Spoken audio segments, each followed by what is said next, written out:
ما وجه تصحيح الشيخ الألباني لأثر ابن عمر في نهيه المؤذن عن التلحين في الأذان، مع أن مداره على يحيى البكاء؟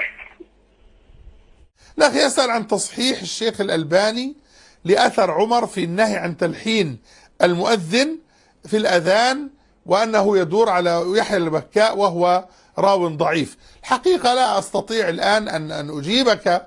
الشيخ الألباني الحقيقة عالم جليل وهو متثبت من أحكامه، لكنه بشر كما هو شأن كل من بعد رسول الله عليه الصلاة والسلام من الصحابة والتابعين والأئمة المتقدمين والعلماء المتأخرين. لكن لا نتعجل، وأنا أشكر الأخ جزاه الله خيرا على سؤاله، لا نتعجل في انتقاد أهل العلم قبل أن نحاول الإحاطة بأمرهم.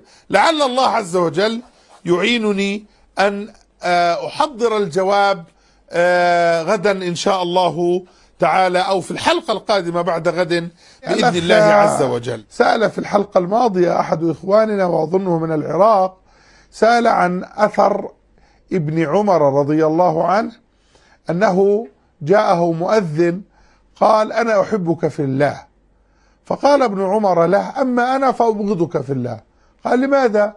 قال: لأنك تلحن أو تبغي في أذانك وتأخذ عليه أجرا.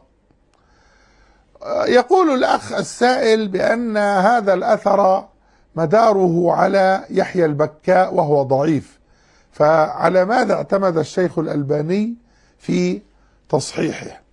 الحقيقة في حدود نظري وبحثي لم أجد بحثا مفصلا للشيخ الألباني في هذا الحديث، وإنما أشار إليه إشارة في سلسلته الذهبية الصحيحة، قال: وقد ثبت عن ابن عمر أنه قال كذا، ثم عزاه للمعجم الكبير للإمام الطبراني. ولا شك أن يحيى البكاء أقرب إلى الضعف، مع أنني أقول ابتداء أنه وثقه بعض أهل العلم كابن سعد وغيره من أهل العلم وثقوه، وحتى الإمام الترمذي حسن له بعض الأحاديث.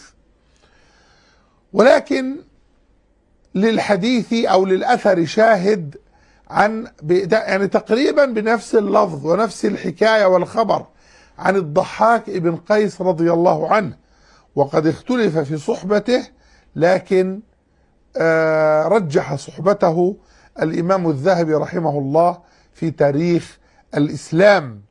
وهذا يشهد لأثر ابن عمر الذي ليس المقصود من الأثر بطريقيه ابن عمر أو الضحاك، إنما المقصود الحكم الفقهي والإنكار الصادر منهما رضي الله عنهما. وأثر الضحاك بن قيس رواه الإمام عبد الرزاق في مصنفه وغيره.